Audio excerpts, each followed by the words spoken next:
प्रजातंत्र के जमाने में भी राजा जैसा सम्मान पाने वाले ये हैं रघुराज प्रताप सिंह उर्फ राजा भैया। कई बार निर्दलीय विधायक रह चुके राजा भैया ने कभी भी किसी भी पार्टी से टिकट नहीं मांगा। आज भी कुंडा में बेदी राजमहल में राजा भैया का दरबार लगता है। राजा के मुंह से निकला हुआ शब्द ही इंसाफ होता है। वोटर जिनके दरवाजे पर आता है और खुद वोट देने का आश्वासन देकर जाता है। आइए जानते हैं राजा भैया के बारे में। नमस्कार दोस्तों, मैं हूं एके और आप देख रहे हैं रियल स्टोरीज विद एके। जनसत्ता दल पार्टी के संस्थापक रघुराज प्रताप सिंह उर्फ राजा भैया का जन्म 1969 में हुआ। राजा भैया के पिता राजा उदय प्रताप सिंह पूर्व भद्री रियासत से ताल्लुक रखते हैं। राजनीति में प्रवेश करने वाले भद्री शाही परिवार के प्रथम सदस्य राजा भैया ही थे। राजा भैया के दादा राजा बजरंग बहादुर सिंह हिमाचल प्रदेश के गवर्नर रह चुके थे।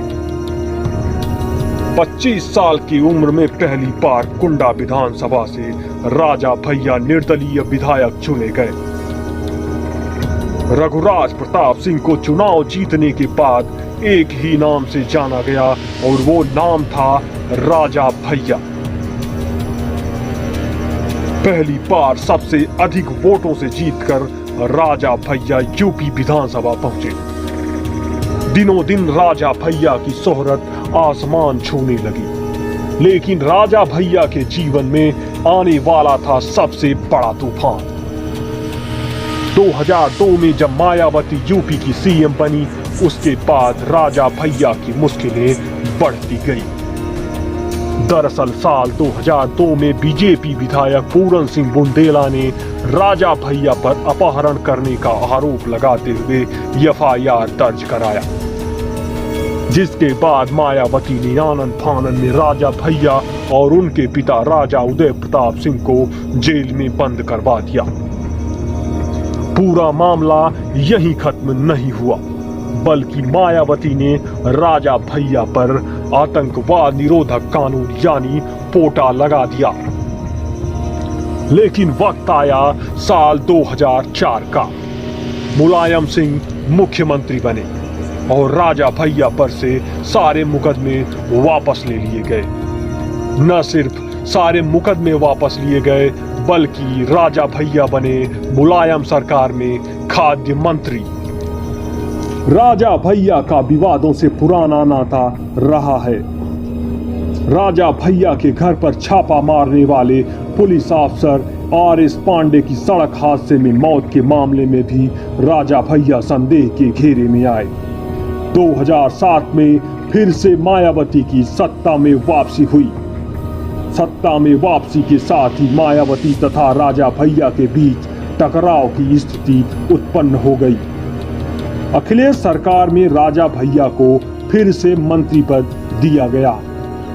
राजा भैया को खाद्य मंत्रालय के साथ जेल मंत्रालय भी दिया गया। लेकिन कुंडा के डीएसपी जियाउल हक की हत्या के आरोप में राजा भैया को मंत्री पद से इस्तीफा देना पड़ा। लेकिन सीबीआई जांच में राजा भैया को क्लीन चिट मिल गई। अब बारी थी सबसे बड़ा दांव चलने की। 2018 में राजा भैया ने अपनी पार्टी बनाने का ऐलान कर दिया। राजा भैया का राजपूत बिरादरी में वर्चस्व रहा है। इन सब से इतर राजा भैया तथा उनके पिता राजा उदय प्रताप सिंह सामाजिक कार्यों के लिए भी विख्यात हैं।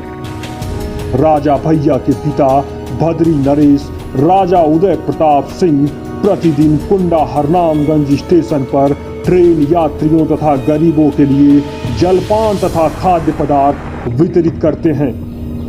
हर दिन घोड़े पर सवार होकर जब भद्री नरेश निकलते हैं तो एक अलग ही अनुशासन नजर आता है। भले ही राजतंत्र का समय बीत गया हो, लेकिन आज भी भद्री नरेश का हुक्म पूरे इलाके में चलता है। राजा भैया के द्वारा प्रतिवर्ष सामूहिक विवाह का आयोजन भी किया जाता रहा है। बदरी रियासत के युवराज अपने राजसी रहन सहन के लिए जाने जाते हैं।